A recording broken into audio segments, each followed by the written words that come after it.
Hey, sports fans, grab your clubs and join the action at the Hockey Day Minnesota Golf Classic powered by PNC Bank. It happens August 12th at the Classic at Madden's Resort in Brainerd. Enjoy 18 holes of golf on one of Minnesota's premier courses, plus a cookout dinner to cap off the big day. You'll also have the chance to meet and mingle with special guests from the Gopher men's and women's hockey teams. Don't miss this great day of golf, hockey, and Minnesota fun. Gather your foursome and register now at hockeydaymn.com. That's hockeydaymn.com. We'll see you at the course.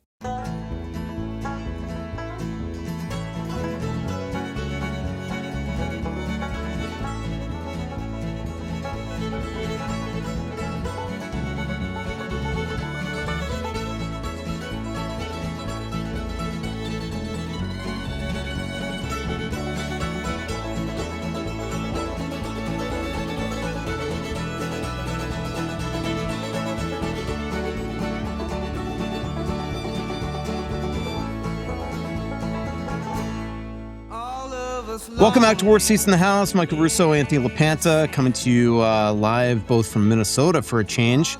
I've been traveling around. I was just in New York. Anthony, you were just up north for your annual trip with all your Johnnies. Yep. And you celebrated the Big 70. Big 7-0. Big 70 what? Birthday. Oh, yeah, a little less than 70, but it was 60? fun. We had not quite yet. We had a great weekend though with the guys. We talked about it. It was 40 years ago next month that we arrived at St. John's as freshmen, and the six guys that were with me on this trip met the first day. Well, three of them I had gone to high school with, but two of them, three of us total, had gone to Totino Grace, but the other three were from southern Minnesota. And we met the first day we arrived in an impromptu pickup touch football game on the Tundra up at St. John's campus, and have been friends ever since, wound up living together, some of us for 3 years, some for 2. But just have an unbelievable weekend. It's up on Big Sandy. We call it camp because Margot coined it that when she would joke with the kids, like, yeah, we can't do anything this weekend because Dad's going to camp. And the guys embrace that. But man, we have so much fun up there. A lot of laughs, a lot of stories.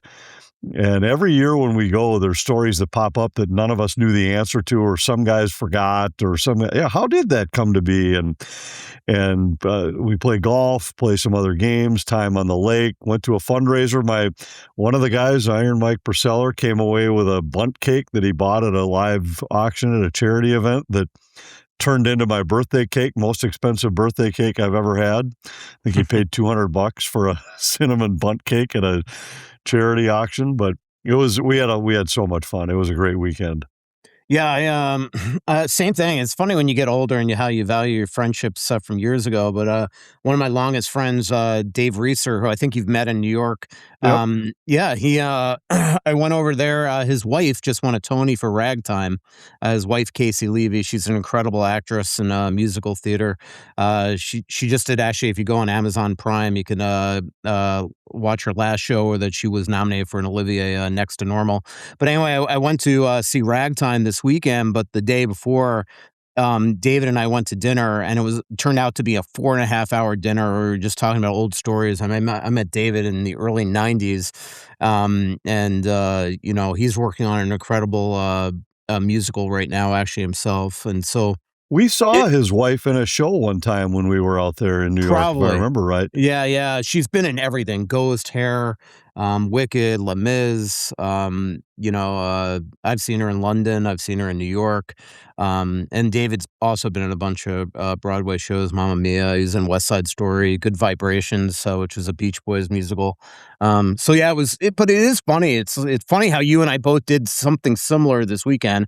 And he and I met at summer camp. Actual summer camp back in the early 90s. And here you are. And some of my longest friends, you've met my buddy Marty, who works for Columbus. Right. He is my longest friend in the world. Met him in the mid 80s. And he's wound up in the business as well. Yeah, it is amazing. And I treasure those friendships for sure. I can certainly relate to a 4-hour dinner. We had one of those on Friday night. You've been to those at my house where Yep. each course, and we had our old friends at Fellers help me out with some Denver cuts for steaks that were just unbelievable. But it's more just the time around the table and the stories that started to come up and the little things that how did you two guys wind up living together and neither one of them could remember, and just stuff like that where it was some stories that probably shouldn't be shared on the podcast, but most of them could be, and just so many. And the St. John St. Ben's community is so tight anyway, but it's this particular group is just such a high quality group of guys. We're actually going to a concert together it just coincidentally happened to fall 2 days after our camp.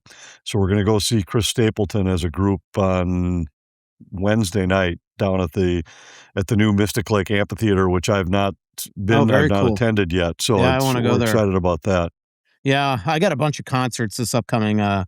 I'm actually going to one in Milwaukee in about a week, and then I'm going to Colorado, seeing a couple Trampled by Turtles shows. At Red Rocks? Yeah, they're at Dillon Amphitheater, and then I'm going to see Monsters and Men at Red Rocks, so that'll be awesome.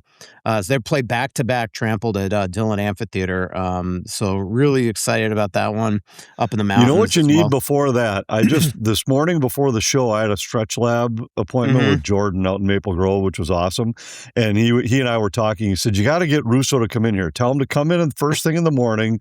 There's nobody else in here, and so that'll be perfect. For a pre-trip, you get limbered up a little bit, then you don't, if you don't happen to get your cushy seat 1A on your flight, you'll be just fine to be able to stay comfortable in a smaller seat if you have to. You want to hear a typical Russo statement? And I was thinking about this. I haven't said it to anybody, but I was thinking about this as I was walking. So I'm flying back from New York. I'm in seat 2C. And the bathroom in first class is inoperable. So we had to go back to use the restroom. You had to use the coach bathrooms. Yeah, and come back through Pleasantville. And as I was walking back through coach, I actually dawned on me. I'm like, I don't remember the last time I was in a coach bathroom. So there you go. There's a Russo statement if there ever was one. That's perfect. And did you lower yourself to speak to any of the peasants in Pleasantville? No, I just looked straight ahead. I was thinking about that. Was it Curb Your Enthusiasm? That Curb Your Enthusiasm episode when the same thing. The bathroom was in first class was inoperable, and Larry had to use the coach bathroom.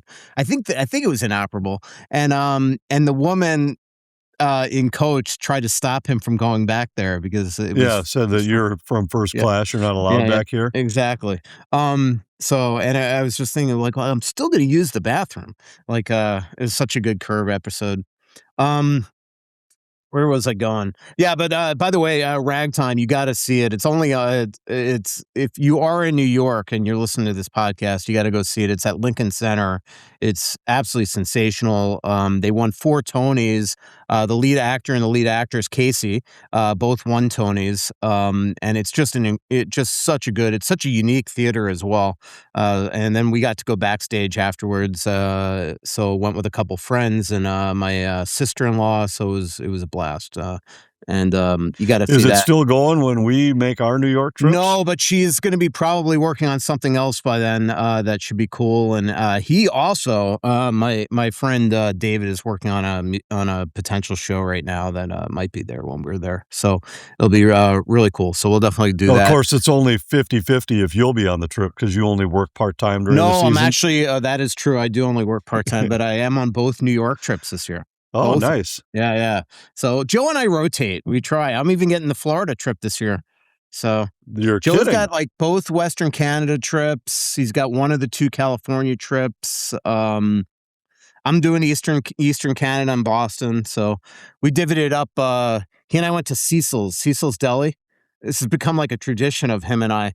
We go to Cecil's Deli and we divvy up the schedule, and you can see it. This is what it looks like when we're done with it.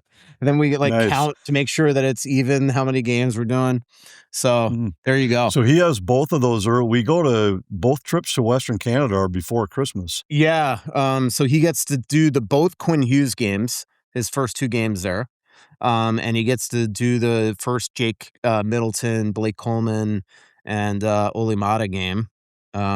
So yeah, but I'm excited about the schedule. I think it's pretty. I mean, the second half is bizarre, right? With all the one-offs. Yep. So Which it's we pretty have cool. none of the first half. There's so few of those. The first I half, know. it's all It's like 2/3 of longer the road trips games and are on in the first right. half. I like the more I've thought about it, the more I like the early season travel schedule, just because it's. I mean, I wish we'd make our Southern Florida trip at a time like later in the season when you're escaping the cold. But I love that Eastern Canadian trip with the off nights in each city in Montreal, Toronto, Boston. No back-to-backs on that one. That's big. Even the Western Canadian trip to have off day game in through most of the trip anyway. I know there's one back-to-back in there, but it's those back-to-backs, especially when it's 3 and 4, 4 and 6, they affect you for like a week sometimes where you just kind of run out of gas. And I like the way the early part of the schedule is laid out. Plus, it'll be, you and I can bond. It's a good bonding trip when you have early season Exactly. road. All right, so August 18th is our next live show. That's at Elsie's. August 18th, our next live show at Elsie's. Anthony, you kind of teased it on the last podcast, but you couldn't really get into it. But on Tuesday last week, the Wild announced at least the preliminary plans for the schedule, for the TV schedule and how it's going to work. And and you've been alluding to this for a while, that it's going to be a linear option where there's going to be a streaming mechanism, some over the air. We don't know the exact number yet, and then cable and satellite as well. The good news is that I think more people are going to be able to watch TV in some capacity. If you're still out of town, though, you don't subscribe to whatever the Wild is, right? It would be still ESPN Plus. I'm not positive that is locked in yet. I think I would guess that there will be a way to subscribe as a Wild app user to stream Wild games, Okay. whether you're in or out of market. That's at least how I understand it. But there are still some details to be worked out with all of this. But you're right. There will be a linear option where if you have cable or satellite, you'll have a channel that you'll be able to watch the Wild. Then there will be some on over the air. They don't have that exact number locked down yet. There will still be pre and post game shows. I don't know for sure that it's going to be on every show like it was last year. My thought is that they would like it to be that, but there are some details to be worked out there. There will be a streaming option for those that don't have cable or satellite. Again, it's not all the details aren't worked out with that yet, but I think when it's all said and done, it'll probably be easier for more fans to find the Wild than it was in the past. And I think it'll be wider spread for people that will have access to it. But we're getting close to it. I mean, we're 2 months away, less than 2 months away from a preseason broadcast right now on the new Wild venture. But I'm excited that our on-air people will be largely the same. There might be a couple of fill-in spots that have to change a little bit, but Louis is back. Karts and Al and Wes are all back. Katie Storm's back. Kevin Gorga's back. So we're all excited to have what I think is one of the top-end crews in the NHL back together again. We're really lucky to have some of the people that we work with on a nightly basis. Not exactly sure all the behind-the-scenes people yet. I would assume that a lot of them will be people that have been involved with Wild broadcasts in some capacity over the years, in as many cases as possible. But all of that stuff will be worked out here sometime real soon. As in addition to the involvement that the NHL will have with this. The NHL is going to get a little bit more involved with these broadcasts, probably than they've ever been with a local broadcast before, not just for the Wild. There's a few teams that were a part of Columbus, FanDuel St. Louis, networks. Carolina. Yeah. Right. They were all FanDuel teams last year and are launching into something like this of their own. And I think that'll provide some things that will make our shows better than what they've been before, just because of some of the technology things that the NHL will be able to help us with that we didn't have access to. And it's not quite as simple as like what the MLB platform is, where because they had a little bit different infrastructure set up to start with, so where they have a presence and more of a hands-on presence with, say, Twins baseball or some of the other MLB teams, this will be different. It isn't like there's going to be an NHL studio presence or anything like that, at least to my understanding at first. But they will. It should bring some things to the table in our shows that I think fans will notice in little things that can make the show more of a, I think, fan friendly is not the right word, but I think the fans will appreciate some of the elements that can be brought to the show that the NHL will help provide. I do wonder if, like, we've started to see, we saw it at the Olympics, we see it throughout the playoffs, if they'll start doing stuff where, after a goal, somebody comes on the ice and is an actual cameraman on the ice to show some of the celebrations and some of those cool looks. You kind of, that's something that I think the league loves, and I think that that's something they'd love to do. I think there's going to be different replay elements as well, different cameras put into the ice and things like that, Anthony. So they'll be able to use some of the NHL Edge technology that's a little bit different. I mean, we've done the cameraman on the ice before, like for Hockey Day Minnesota or some of those kind of things. I think that's more of that has to go through the NHL. That's not just, can the local broadcast, because every local broadcast would love to do that if allowed. So that I don't know that we'll get to that on an every night basis, but it's possible. I think we will see some more of the RoboCams and some of that kind of stuff that we've seen in some arenas already around the NHL. So but it's also that there are some differences. There's some subtle things. National broadcasts don't deal with dual productions like locals do, where, I don't know exactly what the ratio is, but I want to say it's about a third of the truck's resources that go to that secondary or the visiting team because they share one production truck for dual feeds. And so there are some things that still have to be worked out, and I don't know exactly how all of that's going to work. Yeah. Do you, so you, I think you brought this up. Are they not going to have their own studio where they're going to have their pregame people doing it, or in between period, it'll still be completely local? No, it'll be completely local. And when we're at home, nothing will change with that. We have a desk set up at the arena, and we'll have a pre and post game location like we've always had. The road is not yet locked down. We used to always do it out of the studio in the old Fox Sports North and then Bally Sports North days, FanDuel Sports Network. We had a studio presence because we had a studio in downtown Minneapolis, and that went away last year. So we started traveling the pre and post personnel, and that I know is an option. They're talking about trying to figure out a way to create a studio either at the arena or in the Wild facility somewhere that we could use for some of those road shows. So I'm not sure that's locked in yet for this year, but what studio presence there is will be local, not national, on our local shows. There will be some packaged national stuff that the league will provide, right? Like, and I actually think that's a good thing, Anthony. Like, one thing that I talked about with Joe Smith on his podcast last week is, I think that when we get down to the nitty gritty of exactly why Gary Bettman likes this playoff format, it's because I think that he realizes that this is a very provincial league, that teams seem to zone out once their teams are eliminated from the playoffs. And they don't really pay attention to other teams, no matter how good they are. And we see that even in our numbers. Like, my Wild stories get more numbers than when I'm covering the Stanley Cup Finals, essentially. Because especially if we don't have a presence in that market, in the last couple of years, we really haven't, right? With Florida being in it, or Edmonton, things like that.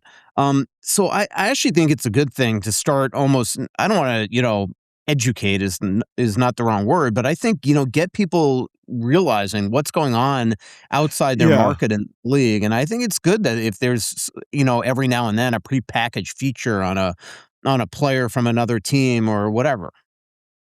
Yeah, I agree with that to a point. I think it's, I think educate, I agree with you. It might not be the right word, but informed, I think is a good word. Like there's stuff going on around the league, and that was the value that I used to have on FanDuel and Bally's and Fox, by the way. Yeah.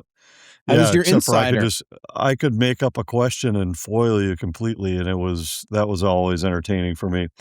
But I think it's and I've made the point that if you watch some of the broadcasts in the Canadian markets, and these are not like their national shows, they're their local shows, but their intermissions all have a national feel because in most cases, almost all cases, they go back to a studio and they've got a panel that's addressing what's happening elsewhere in the NHL, and they're well informed, and they really do a great job.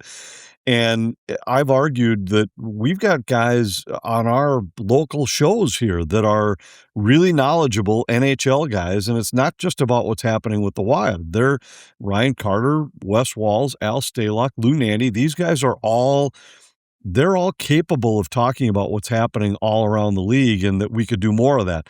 There's always been a limitation of we are limited with our production facility, and as is every other local show in the NHL, that we don't have an ability to have 4 guys in a studio that are separate from the guys on the broadcast. But I've always thought there's ways to do it with just a 2-box from the desk to the booth on a home game, and I think we may try and do a little bit more of that kind of thing.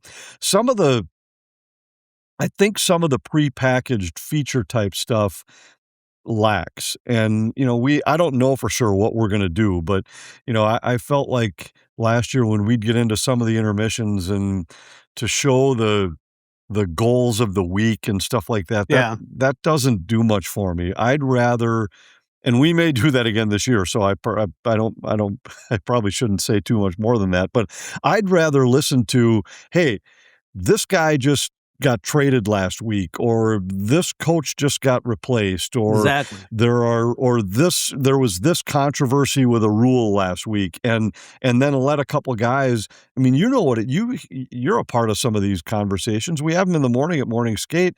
There's people with passionate opinions that are different. And I always think this would be a tremendous intermission segment to throw a microphone in this, sitting at the table in the Wild media room, and listen to Ryan Carter, Wes Walz, and, a lot of times I'm in the middle of those. Maybe I wouldn't be on an intermission. I'd be happy to, but the 3 of us have very different opinions on something that just happened the night before somewhere else in the NHL. And I think those are the kind of things that could help to inform Wild fans on things that are happening elsewhere in the league, and also serve the point that you made earlier about getting people more interested in what's happening elsewhere in the National Hockey League, rather than just the microscopic approach of only things that pertain directly to the Minnesota Wild. I think it's good for the Wild to have their fans be more knowledgeable what's happening elsewhere in the NHL too. Yeah. Yeah, exactly. And people will read more and all that type of stuff. Hey, it's Russo for Aquarius Home Services, your independent authorized Connecticut dealer. It's summer, and that means home improvement season. At Aquarius, they know managing a household and all the expenses that comes with it is no easy task. They also know how important having worry-free water is in your home every day. Your family deserves water you can trust. You use it every day for drinking, cooking, cleaning, and bathing. That's why I'm excited to share that their summer trade-in and trade-up program has started. Trade in your old water softener and trade up to a Connecticut whole home water treatment system. The best part, get an additional $500 off on top of their summer sale prices. Say goodbye to hard water, rust stains, and unwanted contaminants, and hello to cleaner, worry-free water flowing through every faucet, every day, all day. It all starts with a free water test scheduled today at AquariusHomeservices.com. Aquarius, earning the right to be recommended. And don't forget to tell them Russo sent you. Switching is easy. We do it all the time. We could switch on the lights. We switch TV channels. Some of us even switch our favorite sports teams. Well, that's a stretch. But what's not a stretch is how you could switch and save with Tony Hoagland State Farm. In fact, State Farm agent Tony Hoagland and his team can switch you over so you can start saving today. If you thought your last homeowner's insurance renewal was really high, or it's been a while since you reviewed your coverages, Tony and his team are ready to welcome you to the State Farm neighborhood. With Tony and his team, it's easy to switch and save.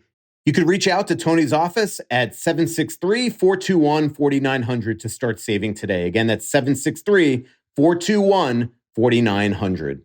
By the way, somebody asked a funny question about if I would ever do a podcast where I read my articles so you could listen. And but I think there are a lot of people that don't realize that one of the cool parts of the Athletic app is that you can hit a listen button and actually be driving and have the It's stories like a read to you. book on So, tape. yeah, exactly. So don't you think, Anthony, that'd be perfect for you as you're driving to work instead of listening to Bruce Springsteen or Frank Sinatra or whatever you're listening to? You start listening to my articles. Yeah, that's one way I could spend my morning. It might cause me to drive into a tree. Yeah, that's true.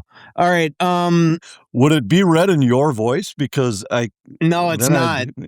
That'd be yeah. hilarious, though, if it was. Because, today's technology, you could probably, with AI and everything, you could probably The Athletic could probably figure out a way to start recording our voices and Maybe have it that could turn be a into. side job. I could add a little class to your writing by being the reader for it. No, I think that would be perfect. Anything else you want to talk about? Because obviously, as we know, nothing's really happened. Nothing's in the work. Everything's status quo with the Quinn Hughes situation. His agent it just got Patrick Kane done going back to Chicago, which is kind of cool, nostalgic, Anthony. Which we could talk bigger about number that. than I thought was possible.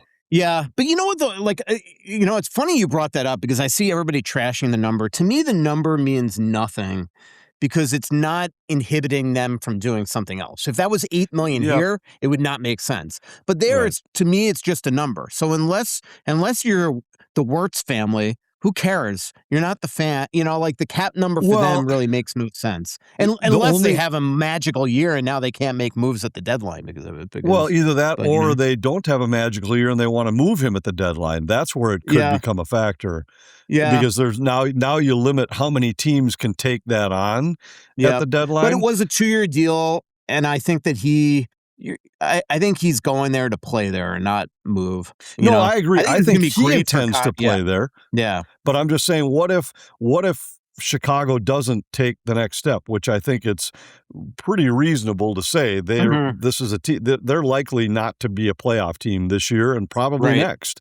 And so now if all of a sudden you've got a chance to take a big step in your rebuilding process by moving a guy, let's say he shows that he can still score at the level he's shown. I mean, he was only a couple of years removed from some big numbers. Yeah. What if he has that kind of a year again? Yeah. And now there's somebody out there saying, I would love to take him on, but this is twice as high as I can afford under my own they cap. they can always retain. And remember, look, Chris O'Hearn is in their front office. He's a huge piece of their front office. He negotiates the contracts and a large number of the contracts.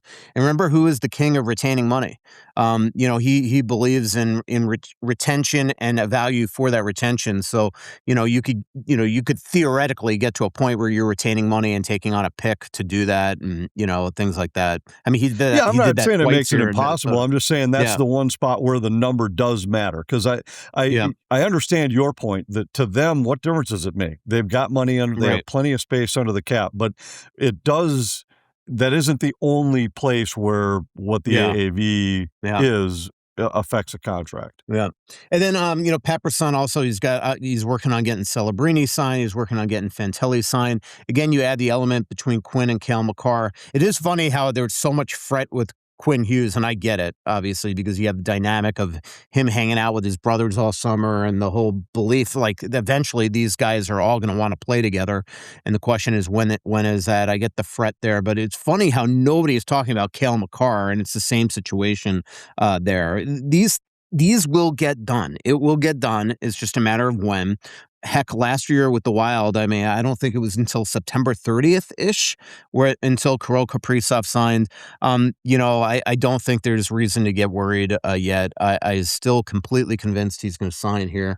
But I get why fans just, they want to know the number, they want to get it done, and then they want to move on with their lives. But I'm gonna trust that both sides continue to indicate to me that there's nothing to worry about here.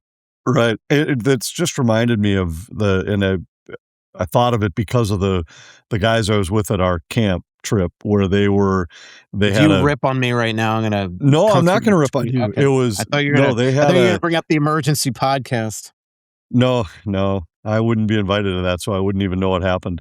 They had a bingo card of questions that I'd be asked by random fans on this trip. And it reminded me that last year at this time, it was all about Kirill Kaprizov. Yeah. And so what I was going to ask you is, do you think you've been asked more about Quinn Hughes and when and if and how much and how long will he be signed? Will the Wild make a deal for Dylan Larkin, or will the Wild get Kaprizov extended? Which one of those three do you think you got asked the most? Kaprizov was off the charts because of the dynamic there that they were in it was a tough negotiation. It was a trend-setting negotiation, groundbreaking negotiation. I think more than that, because I think most people realize that Quinn is not. Look, if Quinn wanted to, remember, he could have signed an 8-year deal. I think people are aware of the fact at this point it's going to be a shorter term type contract. Larkin's up there. There's no doubt. But I think Kirill, that one was worrisome, because it really, when he turns down 16 and then wants 18, that one was very, very different. Wouldn't you agree? Yeah, I agree, because Are you looking up the bingo card? No, I wasn't. I was just going back to try to find out what the dates were exactly on what we were talking about. But for me, Kaprizov was every fan's question. Where this year, the questions I got asked anyway were kind of split 3 ways, which was Wild broadcast, Dylan Larkin trade, Quinn Hughes signing. And where last year there was only one topic on everybody's mind. Yeah, I think the big question with Quinn now is just what's taken so long.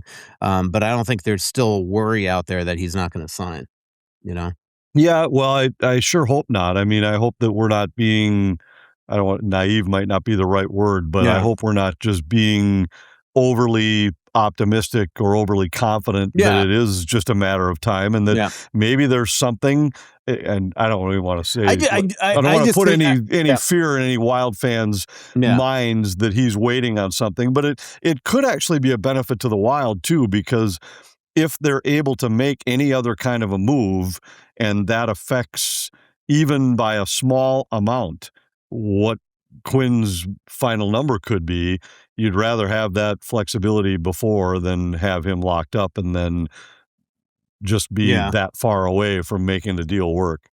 I do think, though, that they're in standstill mode right now because they want to get that number locked in. But I agree with you. Like the only thing that always the thing that always makes you nervous when it's not done is just and again, you're trusting the fact that what Quinn is saying to the Wild is completely truthful, and that he wants to be here at least for the next 3 years, or 4 years, really, with a 3-year extension. But the more you see, this has been the summer of the Hughes brothers. And by the way, Larkin and Zegras and Caulfield and all these guys, they just seem to be hanging out together all the time. They're going to New York all the time.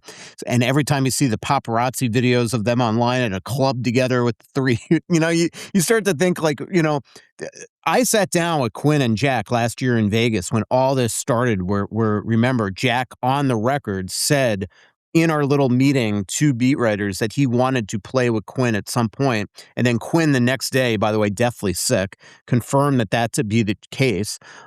So that dynamic hasn't changed. They are eventually going to want to play together. So when you see them together all the time, you start to remember those. That is true, but it doesn't need to be now. It could be in 4 years, And it doesn't need to be in Jersey or Minnesota. It could be anywhere.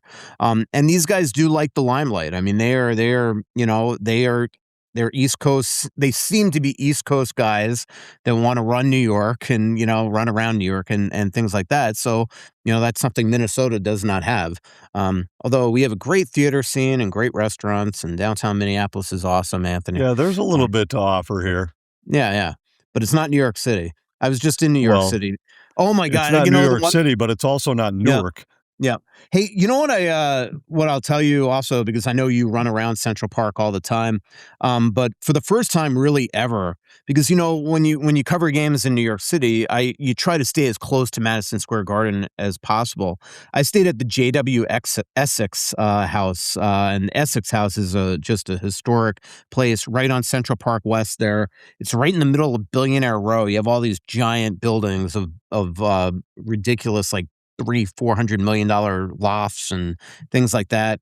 But that was my first time staying at Central Park, and incredible weather. What an awesome weekend to just be around New York City and walk around. I went to the Central Park Zoo, um, things Yeah, like that. we stayed up in that neighborhood a couple times when we were out there for the NHL broadcast meetings and things like that. Mhm. There was one time we stayed still down in, like, the theater district, but then had some meetings up there, but another time we stayed up in the Upper West Side, and I It's agree, awesome. it was just a Diff different area Yeah. than I had really ever spent much Yeah, time. no, I mean, New York, that's the cool part about New York City is everybody's got it. Every area of the nook of that island has an incredible different type of atmosphere.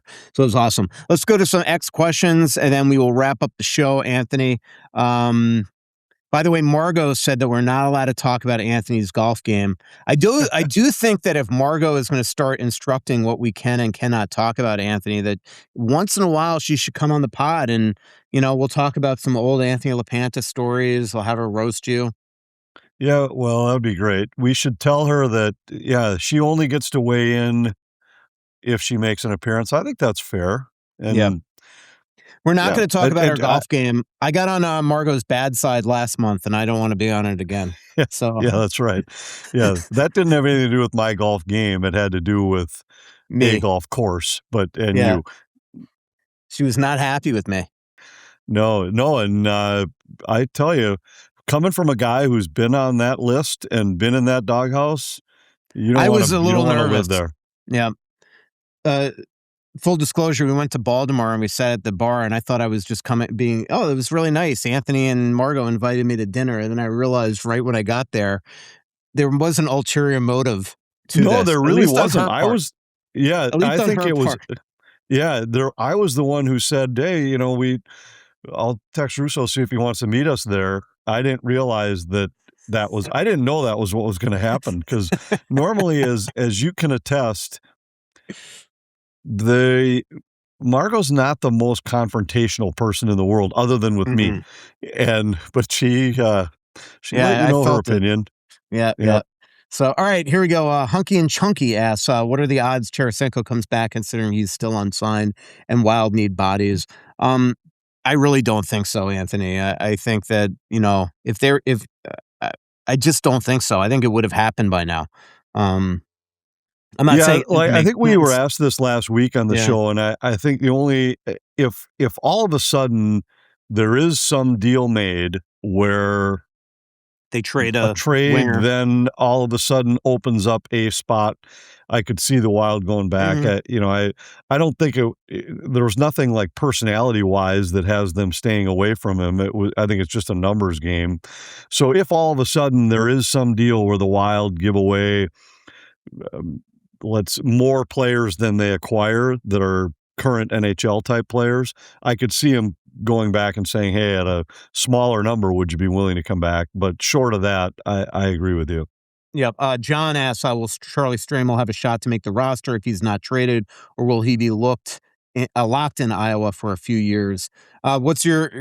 I think he has a shot. I think Hunter Haight has a better shot of making the team than Charlie Stramel, unless Charlie knocks their socks off in camp. Just because I think that they're going to want, he's coming off the ankle. I think that, in most cases, the MO of this team is to have guys start in Iowa and get their feet under them and then bring them up here. And Hunter Haight's paid his dues down there. We've seen him at the NHL level. He looks like he could play here. I think Hunter would have more of an opportunity to make the team than Charlie.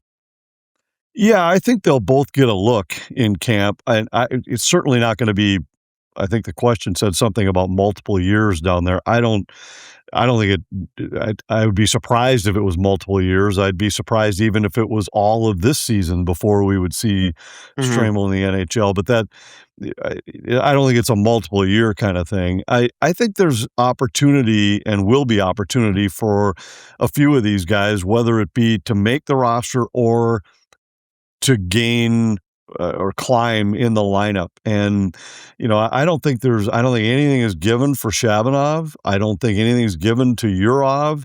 And then you throw these guys like Haight and Stramel, where I think they're all going to have opportunities to prove themselves. And none of them are coming in with a guaranteed lineup spot, and none of them are coming in with a guarantee that they're going to start in Iowa. I think they all will have the opportunity to say, look, I take that chance, give me a look, and then grab it, like we've said so many times on this show. And like when you get that opportunity, don't give them any reason to take it away from you, and grab onto it and keep it, run with it. Isn't it interesting, Anthony? Sorry, texting our incredible producer. Isn't it interesting just the number of like they have all these jigsaws. Like they don't have a lot of spots, but there are a lot of opportunities for guys to, I still think, make the team if they come in. But then you add this element of being such a shorter camp. It's just, I don't know. I think it's going to be really interesting. I think it's even going to be I think all these teams are going to be, it's going to be fascinating how they work these camps. Don't you think? You have this really short camp. You're not allowed to have fitness testing anymore. You only have 4 exhibition games. So how much rope can you give some of these young kids to make the team?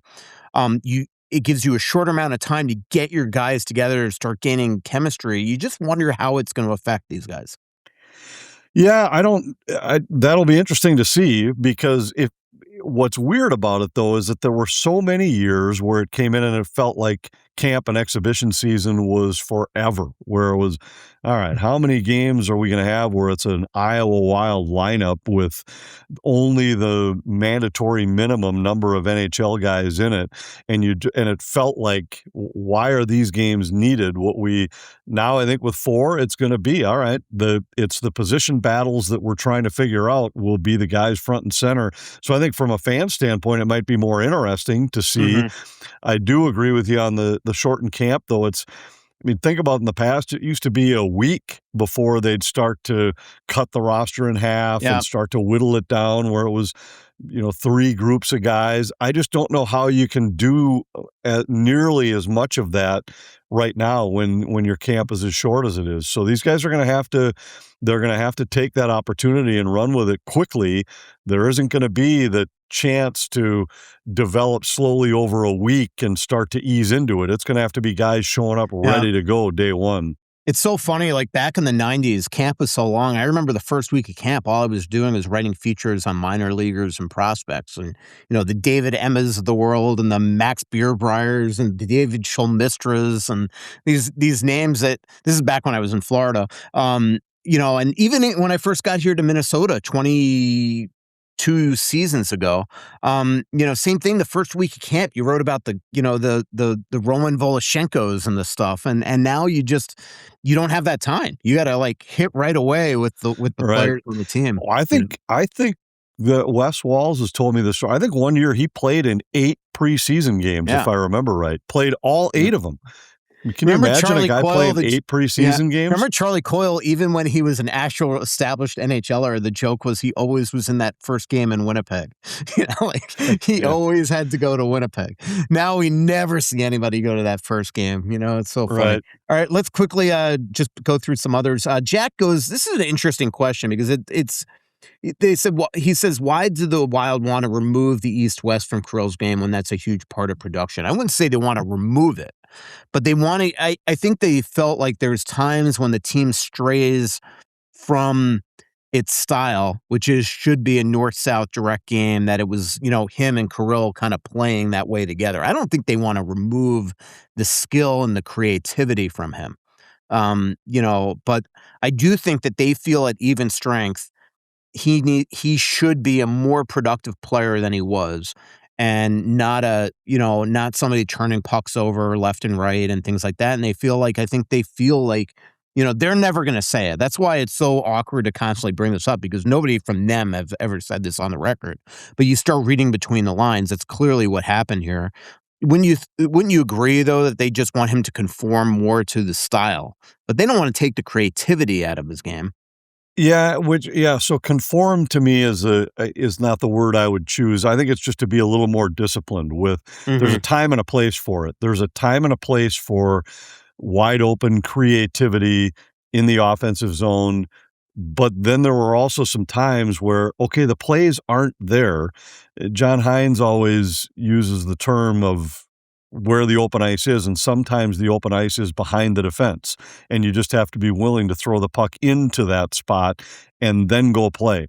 But he's also always been quick to say, like, once you're in the offensive zone, where we want structure is once we lose the puck and coming back into our own zone. I don't think they ever want to take away the creativity once you're in a spot to be creative. It's just picking those spots. And sometimes, when Kirill and Zuccarello they'd get into some ruts sometimes where they'd make a couple plays and then you'd see them try 10, 12 more that night. And a lot of them would end up with pucks going the other way rather than sustaining the offensive zone and keeping some pressure on.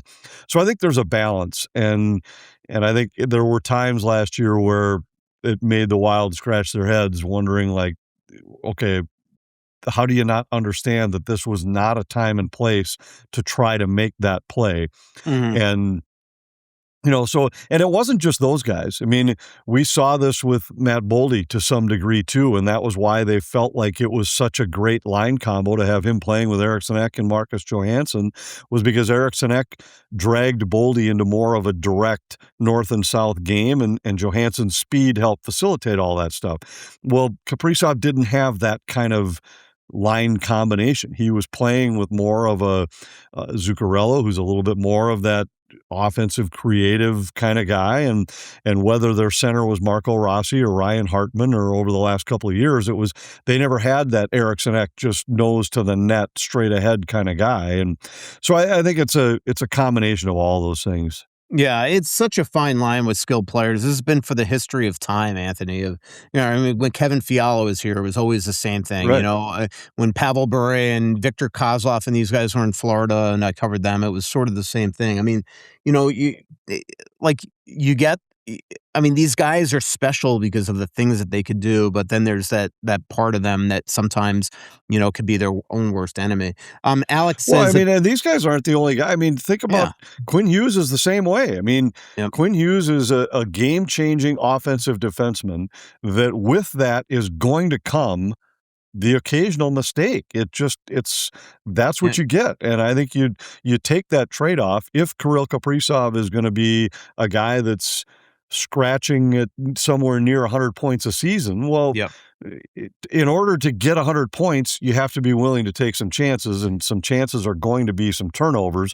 And then there are just those few times each game where it's, all right, this isn't the time or place to try to make that play. Yeah. You've heard me talk about the Onyx Hunt app on here for years. Well, make sure you download the Onyx Fish app as well, because before you even pull the boat out of the garage, you can sort lakes by species, trophy potential, and keeper potential, so you're not just guessing and you're going out with a plan. You could also use the Onyx Fish app to filter walleye, bass, panfish, whatever you're chasing, and see species abundance and size data so you actually know what's in the lake before you launch. Everything you need to get there and get on fish is all in one app. Boat ramps, lake access points, public versus private land, points of interest like bait shops and camping. It's all built into the app. No more scrambling around 3 different apps or outdated reports. Onyx Fish gives you the proven fishing area data and local insights that used to take years to learn. So you could do a decade of knowledge all in about 10 minutes. So download Onyx Fish on the App Store or visit onyxmaps.com/fish. Spring fishing is here. Go find a lake you've been driving past for years and finally find out if it's worth the launch. My friends have been all in on Lucy lately, and the good news is it's never been easier to try because Lucy is now available at Quick Trip. They've tried just about every pouch out there, and Lucy has become the one they keep coming back to. Great flavor, great strength options, and a pouch that actually holds up. You can get Lucy in mint, apple ice, mango, espresso, berry citrus, and apple cider. The flavor lasts, and if you want to try the entire lineup, start with the 6-pack. The game changer is Lucy Breakers. Every pouch has a burstable flavor capsule. Bite into it for an extra hit of flavor and a smooth kick that keeps going. My friends call Lucy top tier, and they recommend it to everyone. Give them a try. Get 20% off your first order when you buy online at lucy.co/worstseats with promo code worstseats. That's lucy.co/worstseats with promo code worstseats. And if you don't want to wait, check out their store locator to find where you can pick up Lucy at your nearest Quick Trip today. Here comes the fine print. Lucy products are only for adults of legal age, and every customer is age verified. Warning, this product contains nicotine. Nicotine is an addictive chemical. Alec asks if the Wild are able to extend Hughes on a contract with an AAV similar to Kaprizov, will they be able to field a competitive team with 2 players taking that much of the cap? It's a great question, Anthony. It's probably a question that we could do an entire show on. That is $35 million, ish. It's a lot of money. And it's a big chunk, although, 4 years from now, yeah, if the cap continues on its current trajectory, it's probably a little more palatable. Mm-hmm. If the cap were going to stay flat where it is right now, I think that's a lot to ask to fill out a competitive roster around 2 guys like that. But as you start to look, even just another 4, 5, 6, 7 million each year for the next few years probably makes that more manageable, which is why we're seeing so many guys get locked up all around the NHL at what right now you'd say, ooh, that seems like a lot. Well, yes, but 6 years from now, it's not going to be a lot, and that's when the contract expires. Jake says, this is no knock on Boldy, but would either of you consider a Boldy for Jack Hughes trade if that was on the table? Superstar for superstar, maybe throw in some late picks for the winger versus center debate. I mean, it's an interesting question. Obviously, this is the king of hypotheticals. But I mean, I think that's the whole interesting part of the Wild having interest in all these type of stars is, the Wild have just scraps in that they want to trade for these guys or unknown prospects. And to get an attention of any team, if you were trading an Austin Matthews, same thing. Like, Urhoff and Stramel ain't getting it done. The Hughes trade was interesting because Rossi was an established center. Boyum was somebody they hope is going to be the next Quinn Hughes. You're throwing in a Liam Ogren, a first-round pick, a couple unknown prospects in those type of things. But if you were any team that was willing to give up a Jack Hughes, you have to blow their socks off. Yeah, I mean there are some times where teams are going to be willing to take quantity over quality. Right. Because they're a team that's early in a rebuilding process.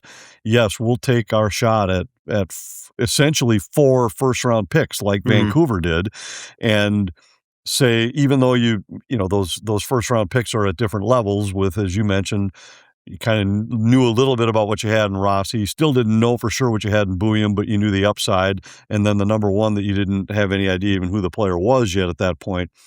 But then there are other times where it's, the team doesn't want quantity, they want quality. In terms of those 2 guys straight up 1 for 1, I don't know if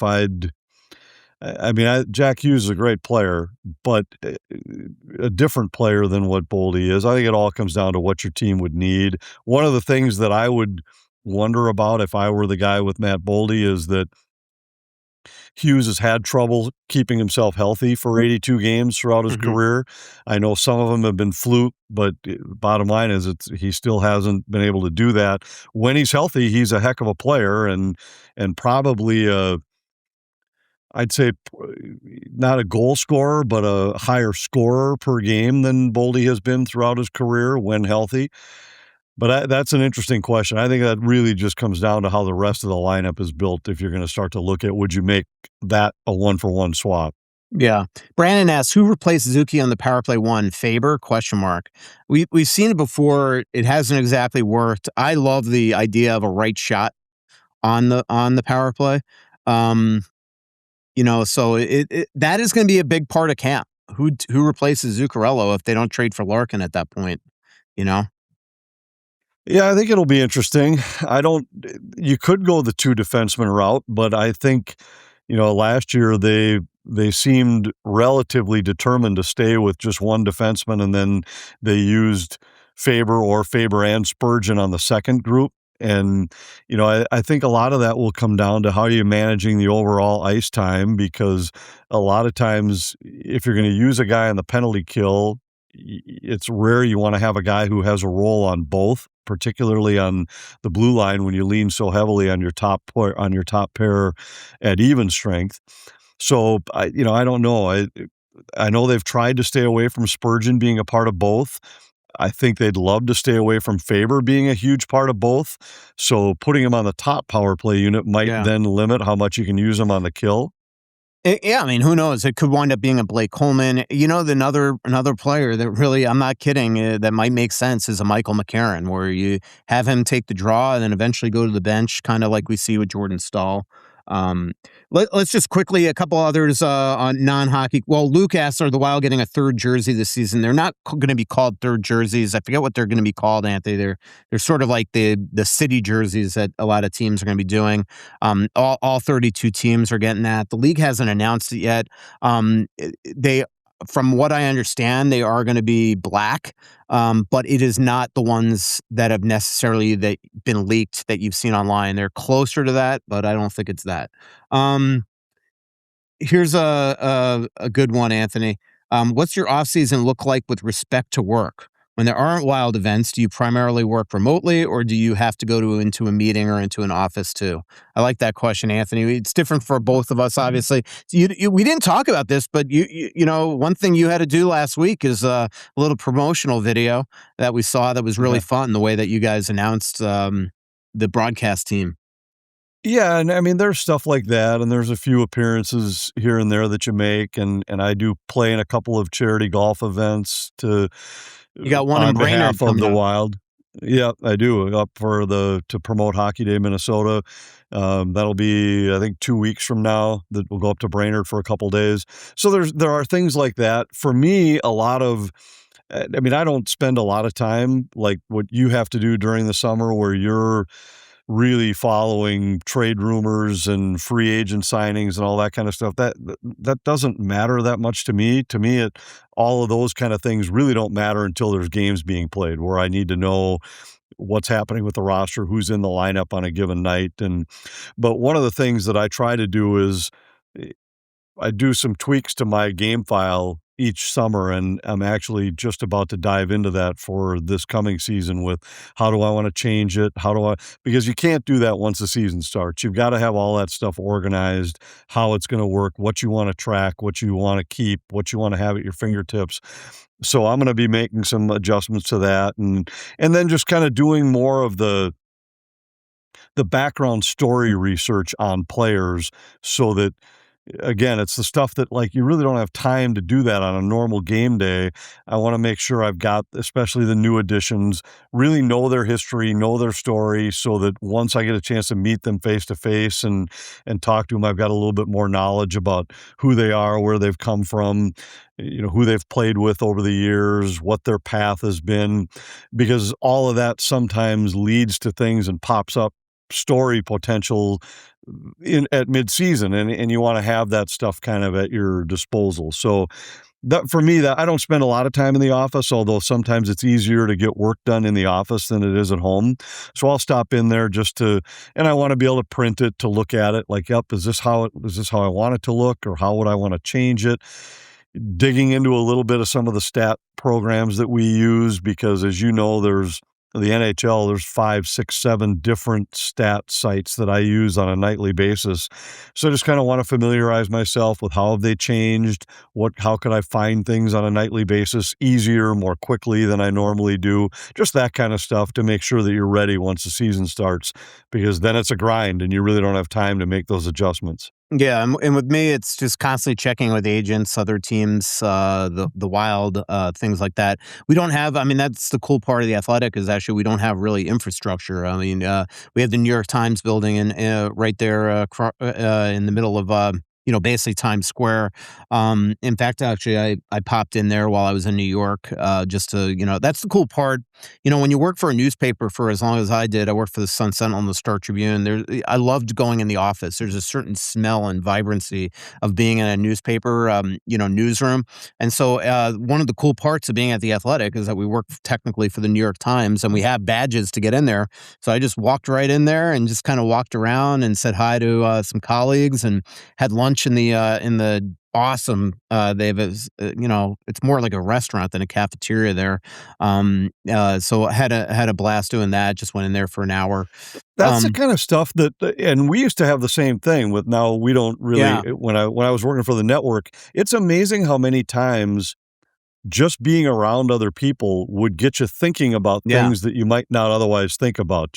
It might not be specifically somebody saying, hey, what do you think about this? But all of a sudden, like, something would just pop into your head from a conversation, whether it be in the lunchroom or walking by each other in the hallway, that I think is an invaluable part of both of our jobs, but really probably corporate life in general, where creative ideas sometimes come from nowhere. And so I do have a desk now at the Wild headquarters.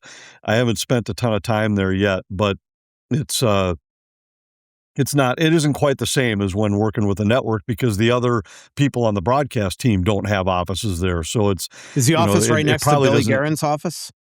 I'll have to see if I can move closer, just so I can help him weigh in on a couple moves that he should make. Yeah, tell him we have a couple of ideas. Actually, one cool thing to get to that question is, you brought about creative ideas, is that every September we have a summit where just the hockey vertical gets together. Usually it's in New York City. This year it's going to be in Chicago. I sometimes have to miss it because I go to the NHL Media Tour. This year I'm not doing the NHL Media Tour in Vegas because I'm going to go to the summit in Chicago. But that's a lot of brainstorming and things like that, and you feel part of a team when you get together with everybody. Last two, Anthony. Dylan wants to know your favorite cafes, restaurants, and bars in Montreal. Well, I had the best seafood meal I've ever had at Le Garde Manger. De Emma's a cool experience. I don't think it's the best food you can have there, but it's a cool experience. I like that's the one that's in the basement of the old women's prison.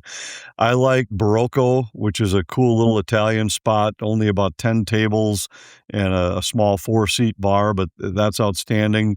I like Moda V for after dinner to just sit at the bar, have a little glass of wine, the charcuterie maybe. They have a great jazz brunch on weekend days that I've also enjoyed. But those would be probably my favorite three down in the old Montreal area would be Moda V, Le Garde Manger, and Barocco.